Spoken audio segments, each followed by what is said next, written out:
All right, so here we are in 126, and today we're going to talk about debugging, and I'll demonstrate a couple of projects. So let's start with the debugging chapter, which is here. All right.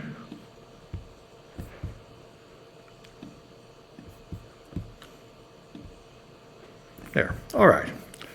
Now, disassemblers take the compiled code of malware and turn it into assembly language so you can read it, but you can't run it. I see a comment in the chat. I'm not clear, how can I access our phone without permission? Well, that Chinese app, you are forced to install this app, and they say the police check and make sure you have it, and then there's a special police login. So that's apparently how. I guess if your phone has a PIN to get in, you would have to get them to enter that PIN. So it's a good question, and it's possible that it opens the phone for some kind of connection over the internet, but I couldn't find that in the app, and I'm not sure it's really in there. It's a good question. This, by the way, is in America, you have to do this. I had to do it for some of my consulting gigs. You have to install an MDM app, mobile device management, which gives management of the company some control over your phone. So, here you do it by working for a company, and if you want to use your private device, you have to install their management app so they can control your phone to some extent. In China, it's the government doing it. But like I say, I'm sure the government would like to do it more here, but they're limited in what they can do. Anyway, so a disassembly just shows you the code without running it, but if you run it, then you'll see everything. It's much easier to see what it does because you can see it run dynamically and stop it at a certain point. So the two most common debuggers are OllyDebug and WinDebug.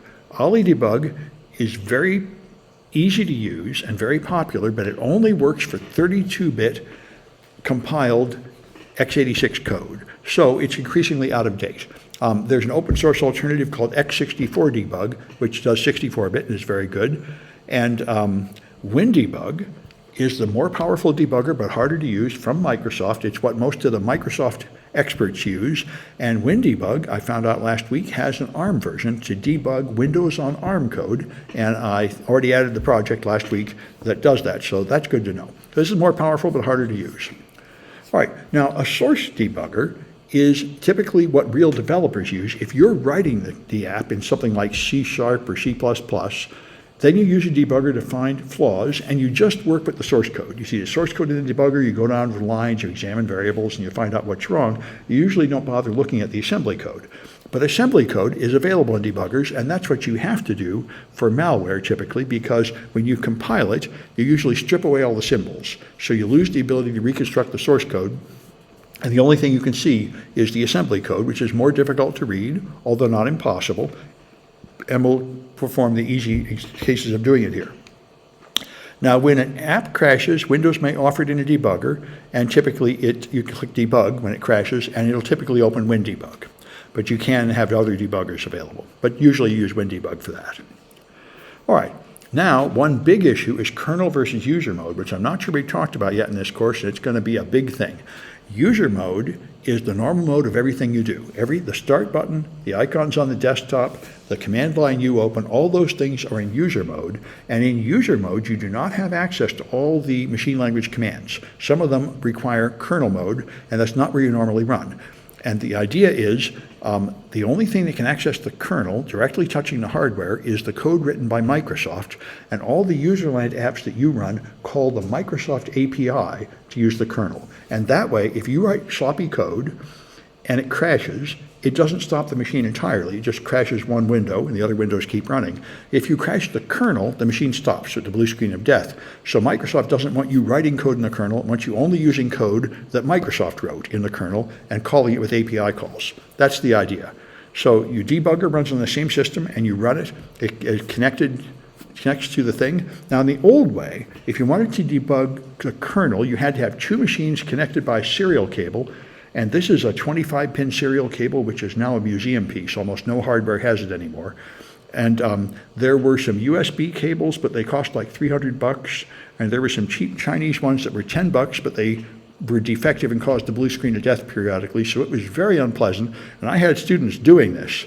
But there's a new way to do it, which is what we're going to do here, is Now, the way you used to do it, you start debugging mode here, down here. Once you start debugging mode, you can debug this machine with another machine connected to it. But of course, this means the print screen key will now cause the blue screen of death. So this project caused great suffering for my students. It was very difficult. But the new way, thanks to Mark Rusinovich, a genius of Windows, he wrote this tool called LiveKD, and it lets you debug the kernel with only one computer. Now, if you were to put breakpoints in the kernel and stop the kernel, that machine would stop dead. The keyboard wouldn't work, the mouse wouldn't work, it wouldn't move at all. That's why you'd have to have it controlled to another machine to turn it back on. But what LiveKT does is it makes a crash dump and then lets you examine the kernel in the crash dump, so you can read the kernel without having the ability to put breakpoints in it. So it's not as powerful as the two-machine debugging, but it's good enough to learn a lot about the kernel, and it's much, much more convenient for the students. All you do is run an app. So that's the point. He realized he could just look at a crash dump and pretend that it's the live memory and open it in WinDebug, and then you can see what it does. So it's pretty cool. All right. And there's a video which inspired me to write the exploit development course. This guy named Joe McRae is really cool, and he explained how to debug things nicely, and that helped me understand that this was not too difficult to do. So I was able to write this course in the exploit development course after seeing the easier way to do these things. So let's take a look at a Kahoot. 8A, I don't know if it's going to be in my favorites yet or not. 126. This one's wrong, so I'm not doing them in order. Let me get 126. 9A. 7. 8C. There we are, 8A. Good. All right.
I guess this is it. Oh, okay. I'll wait a bit more. People still coming in. Swifties. Ah, yes, everybody's all upset about Swifties and the football.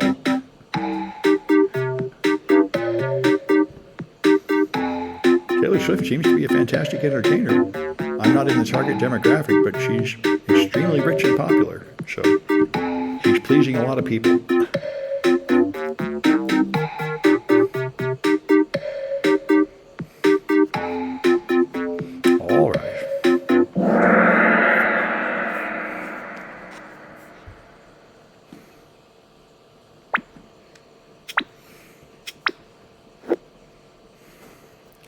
All right, what technique requires two computers connected together?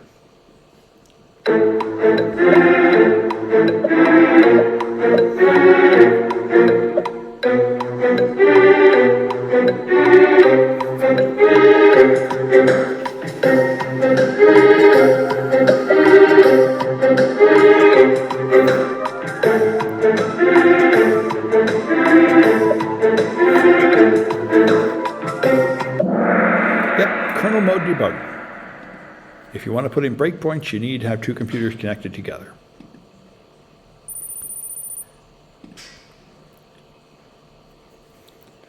All right, what technique is almost never used on malware?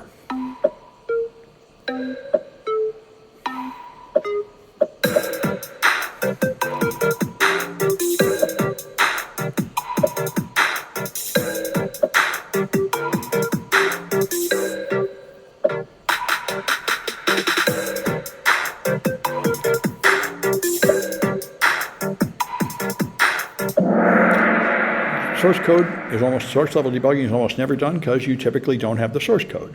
There are a few cases like Zeus where the actual source code for malware leaked online, but that's very rare.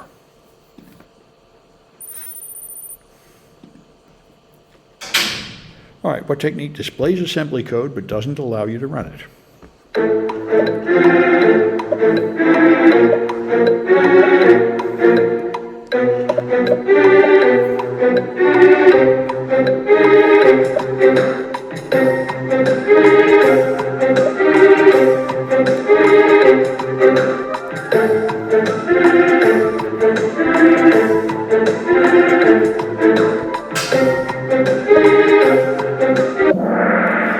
Disassembly. All forms of debugging let you run the code, but disassembly just lets you see the code without running it. All right, if you get the blue screen of death, how should you debug your system? I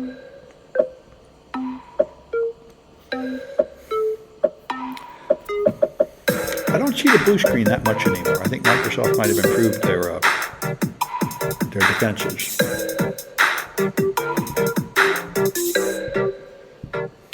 Although I'm not living on Windows anymore, so I'm not installing so many dodgy things.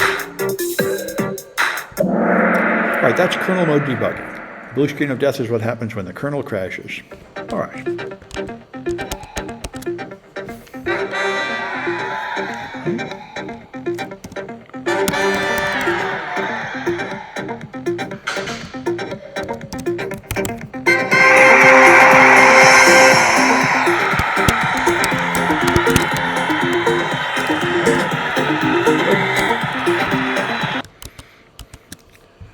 So, a debugger. There's two ways you can open the debugger and then launch the program inside the debugger, which is normally what you do. Or, if you have something that's already running in the background, you can connect the debugger to the running process, which is what you might have to do if the process is some kind of continuous background process or something. All right, you can single step through your code, one assembly language instruction at a time. This is very slow, but it might be the way to zero in on a point of interest if it's not too many steps away. The problem is there's thousands of steps in the program, so you can't do this too much before you waste too much time. So here's an example of code that's going to decode a string. It's going to move into EDI, an address, and move D into ECX, and then it's going to XOR each byte with 9xC, which is just a fixed XOR code, and then increment this and loop. Well, it's not 0 or something, I'm not sure. But anyway, there's some kind of loop to go back to here. So it's going to loop through changing EDI, and so it's going to decode each byte by XORing it with this number. This is a very common way to obscure code. And so if you look at the contents of memory, you'll see it slowly decrypting this. And this is the kind of thing debuggers are good for. You can run it just a certain number of loops and then look in memory and see it loading. So if you find encrypted data, you can just find the code that decrypts it and use the malware code to decrypt it. You don't really need to figure out how to decrypt it yourself. That's a very common technique. I've used this a lot. So single step executes one instruction, step over. Now, if you look at code, you're in one routine, like the main routine, then you call a subroutine, then that might call another subroutine. If so, stepping into will go to the next instruction, even if you're passing through a call into a subroutine. Now, usually you don't want that because the way code works is there's code written by the developer, maybe 2 or 3 levels deep of that, and then the rest is system code written by Microsoft. And you usually don't want to bother debugging the system code written by Microsoft because it doesn't have many bugs and it has nothing to do with the malware. So what you want to do is stay up at the level of the code written by the malware author and not go down into the code Microsoft wrote. So that's why you normally use step over. Step over will go to the next instruction at your current level. And if it calls a subroutine, it will run the subroutine until it returns back to this level. So that's the difference. All right, if you pause at a breakpoint, they call it a broken program. And so here's a call. So if I don't, now here I'm going to call something, but instead of having an address here, I have a register here. So it's going to calculate the address and then go there. So by reading the assembly code, I can't tell where it's going. So the solution is to put a breakpoint here and run to that point and then look to see what's in the register. And that's why dynamic analysis is much easier than static analysis. You can just find an interesting point and stop and examine what the program does. I see a comment in Twitch. I'm not clear. Oh, we've already been to that one. All right, good. So, all right. So here, it's going to calculate a file name and create a file. So here is adding .txt to the end. Up here, it's got some kind of loop that calculates the name of the file. And down here, it's going to call create file W with a bunch of parameters. And one of these parameters is, of course, going to be the file name. So if you just put a breakpoint down here and run it, then you'll be able to look on the stack. When you call a function, all the parameters are on the stack. You push them all on the stack, you call the function, and the preamble copies them into the local memory. So if you just look on the stack at this point, you'll find all these parameters, and one of them is the file name. So like another, it's an easy way to solve, rather than bothering to completely understand how all this works, you can just figure out generally what it does and let the program do the work for you. Here's what WinDebug looks like. You can make a breakpoint with the BP command. You use command line commands often. Then you can go. That will run the code. It goes until it hits the breakpoint. Then it prints out information like the registers, EAX, EBX, ECX, and so on. Then you can print out contents at this location, and you'll see logfile.txt. So it's very powerful, but it is difficult to use because you have to learn these command line commands. The new version of WinDebug has more of a menu up here with more icons to help you, but to be a powerful user, you still have to learn these command line commands, and we'll do that in the projects. So if you're sending encrypted data, same thing happens. You could read the code, understand the encryption, and write your own decryptor in Python, but that's the hard way. The better thing is to just find out where it's encrypted and put a breakpoint there, put a breakpoint at somewhere the data is encrypted, and then you can view it. So here, for example, is it's going to encrypt data. It's going to call encrypt data here. So when it calls, it's going to have the data in the stack. So if you just put a breakpoint here and look at the stack, you'll find the data that was going to be encrypted before it's encrypted, and that's the kind of thing. All right, now OllyDebug looks like this, and we've already used it somewhat to unpack things. You have the assembly code here. You have the registers over here, like EAX and ECX. You have the stack down here. And down here, you got a place where you can dump any region of memory you want, and it'll show you raw hex and ASCII for it. So you can examine the stack or any other heap or any other memory region you want down there. And it's handy and easy to use. Now, breakpoints are an essential part of debugger. That's why they're useful. There's software, hardware, and conditional breakpoints. The most common by far is software execution breakpoints. This is extremely simple. The debugger changes the RAM for 1 byte. It puts an int3 there, which is CC. When your executing hits that, it's that machine language instruction, that is an interrupt, and that goes to the debugger. So the debugger will have to remember what byte should be there to put it back later. So it modifies your RAM image, but it remembers it, and that's why it's nice. Now the debugger is written in something like Python, so it's kind of slow. So if you have too many breakpoints, it can slow down your code. But the point is, this is very successful. It works very well. That's the main kind of breakpoint you always use. There are 2 other kinds you rarely use. But if you do look at the memory here, if you look at the memory dump, you'll see this instruction should be push EBP. It should be a 55, but because you put a breakpoint there, what's actually in RAM is CC, because you have a software breakpoint there. And when you press F7 or step into and proceed, the debugger will put the right value back there before it continues. That's how it works. If sometimes you can't use software execution breakpoints. For example, if there is some kind of integrity control in this program, if it calculates like a hash of the memory and makes sure it matches something, it won't match anymore because you have altered it. So that kind of malware, you might have a problem. All right. So if you can't use software execution breakpoints, which is rare, I've never had this problem, you can use hardware execution breakpoints.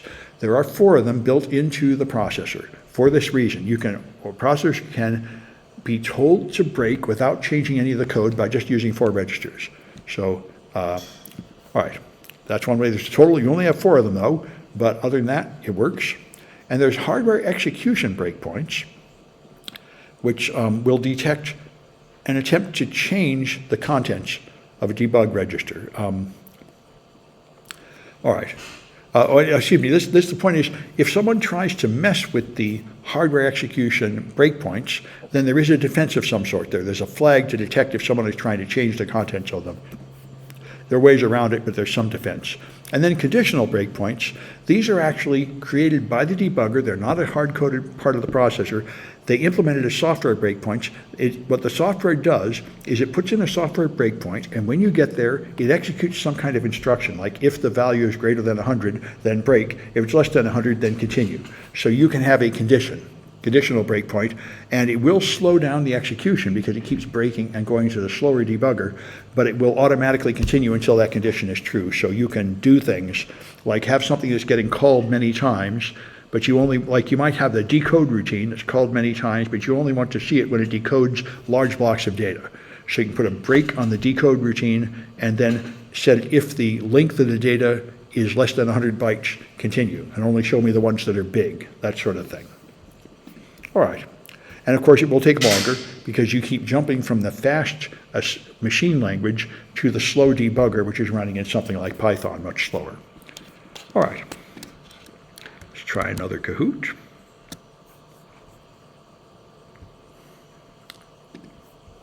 HB.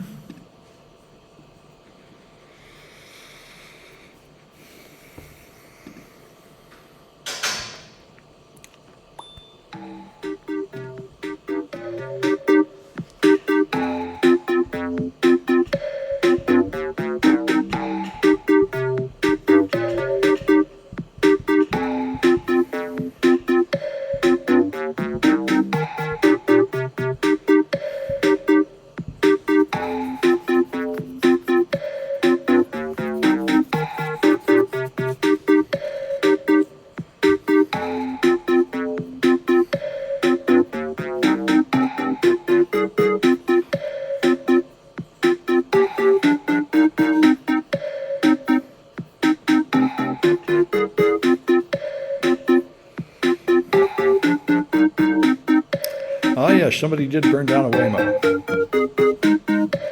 for no apparent reason.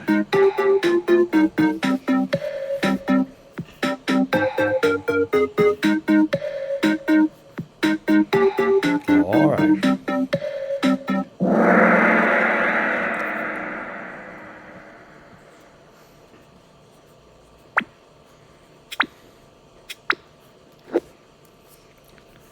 All right, so what breakpoint uses interrupt 3?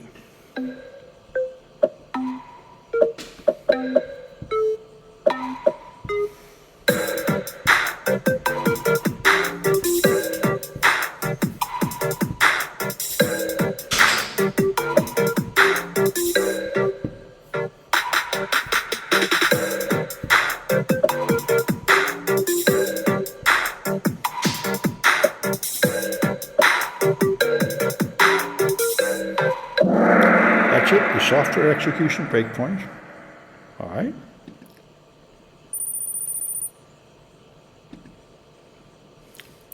All right, what breakpoint might make a program run slowly?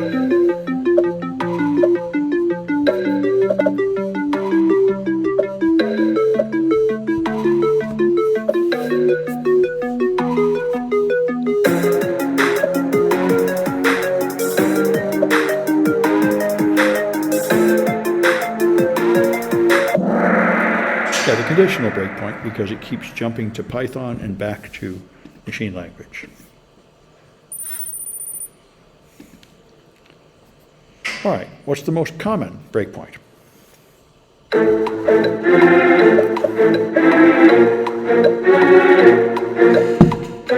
only kind I've ever really used.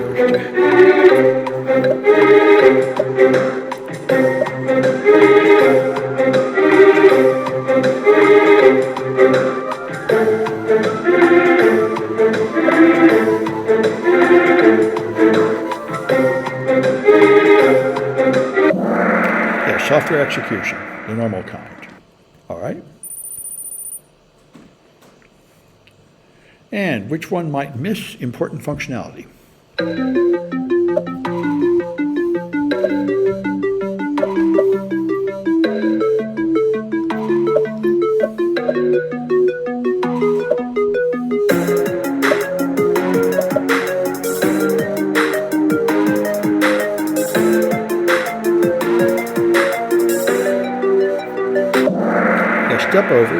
means you enter a subroutine, do everything until you return, so you don't get to see the details of what happens inside there, and you might miss something that matters.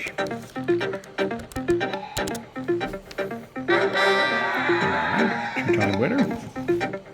Another two-time winner.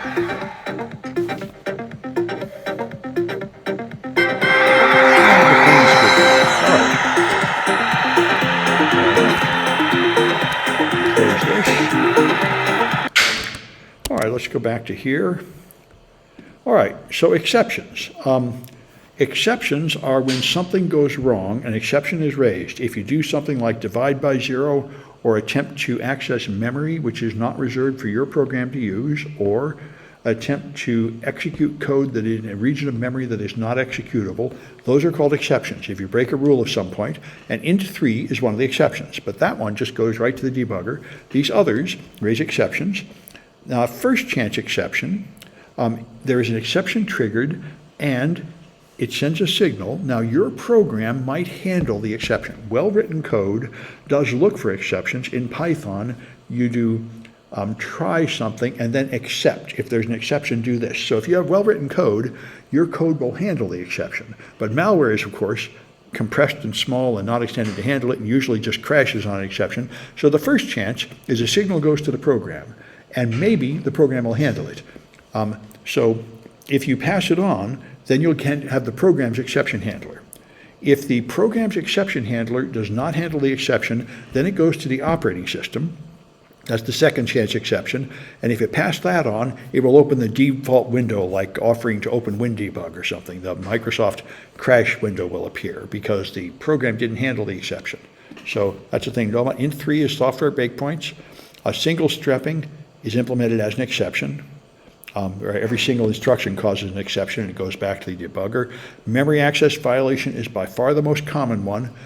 This is the one you see in buffer overflows where you put in data and some of that data ends up in an address, and then the program attempts to read, write, or execute that address, but that address is something invalid like AAAA. This is what you very often find. And you can violate privilege rules. For example, if you attempt to execute a kernel mode instruction in user mode, then you are not allowed to execute it, and that will again cause an exception. And so there's a list of exceptions at one of the links. You can see them here: divide error, single stepping debug exception, non-maskable interrupt, breakpoint, and there are many others, conditions that cause it to trigger the exception handler. All right, and it will cause a program crash if your program does not watch for the exception and handle it. All right, and you can modify execution with the debugger. You can do more than just put breakpoints. You can actually change things. You can change the instruction pointer. You can modify code. We'll do this to cheat on some games. You can avoid a function call by changing the instruction pointer. You can just put no operation on top of code so it won't execute. We'll do these things later on in the project. You can run a function directly without having the main program run it. You can set the parameters and run just the function by feeding in parameters manually to test just one function. Of course, this will mess up a program so it won't run correctly, but you can test one function at a time that way if you want to. In practice, here was a real virus that your book talks about. This is very common. When you write a virus, you often only want to hit certain targets. So this one here was apparently a Chinese virus. If it found that your machine was set to use Chinese as language, it would do no harm and go away. Now, I don't know about China, but I know in Russia, the government protects hackers. They say you can hack American targets all you want, and we will protect you and not let the Americans punish you, but you can't attack Russian targets. So they write malware to not attack Russian targets if they don't want to get arrested and punished by Putin. And I imagine it's something similar in Chinese. This may be the Chinese military. They don't want to attack China, they want to attack English. But this one here, apparently they wanted to attack Japan or Indonesia, not English. China would do nothing at all. In English, it would just put up a pop-up but not do any harm. But if you were in Japanese or Indonesian, then it would wipe out the hard drive. So this is a target against those nations. And many malware has code like this. So here there's an API call for this called get system default LCID, something like location identifier. And then you look for the identifiers. 409 is English, 411 is Japanese, 421 is Indonesian, and 204 is Chinese. And so what you could do is you could put a breakpoint here and then change the EAX register, which is what parameters come back in. So even though your machine is set to English, you could tell it to think you're set to Japanese, so you can see what the malware would do in those situations. And that's the sort of thing that you do to modify the execution of the malware. All right, let's try the last Kahoot, which is here.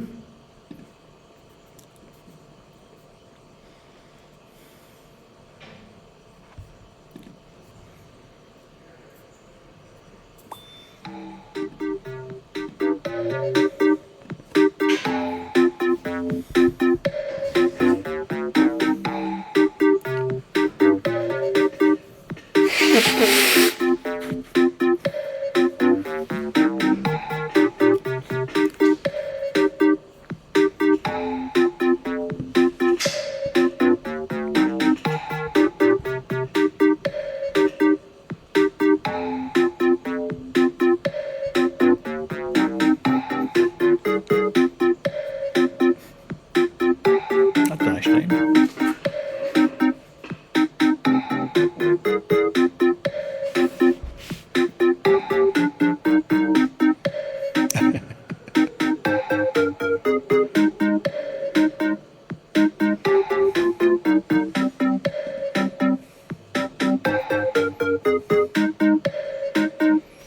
A few more seconds. People still coming in.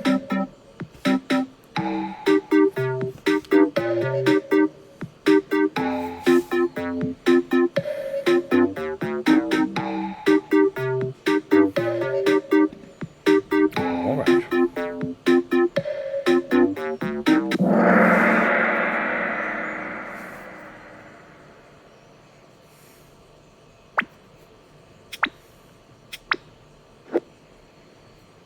All right, so which one will handle exceptions during normal program execution?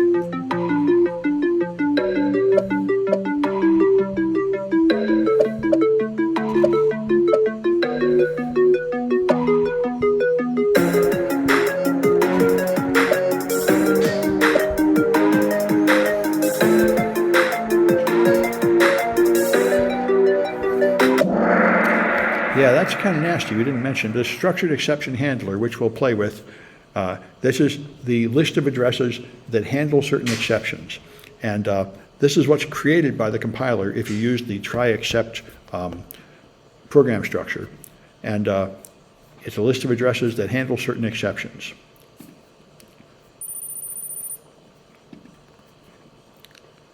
All right, what kind of exception doesn't stop code execution and can usually be ignored?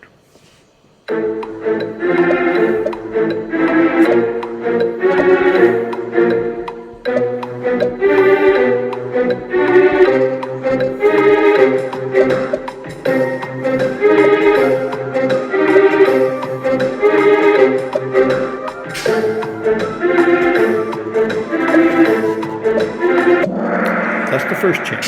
An exception is triggered, but it might be included by the developer, in which case the structured exception handler will handle it. If this fails, then you get a second exception, and then your program's going to crash.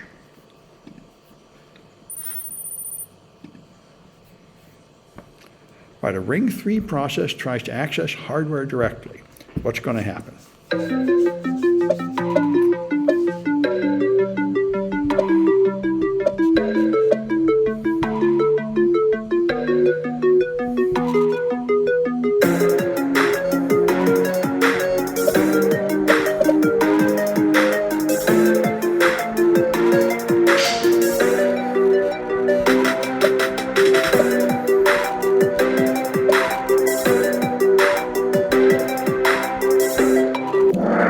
That's a privilege violation. Ring 3 is user land. Ring 0 is kernel land. Rings 1 and 2 are never used by any modern operating system. They're in the hardware, but nobody uses them. And so Ring 3 is all the programs you normally launch, and none of them can touch the hardware directly. They can't touch the keyboard or the screen or the sound card or anything. They can only call API calls, which go to the kernel, where code written by Microsoft or by the device developer and device driver contacts the hardware. So you get a privilege violation. You're not allowed to access the instructions that directly touch the hardware. All right, new winner.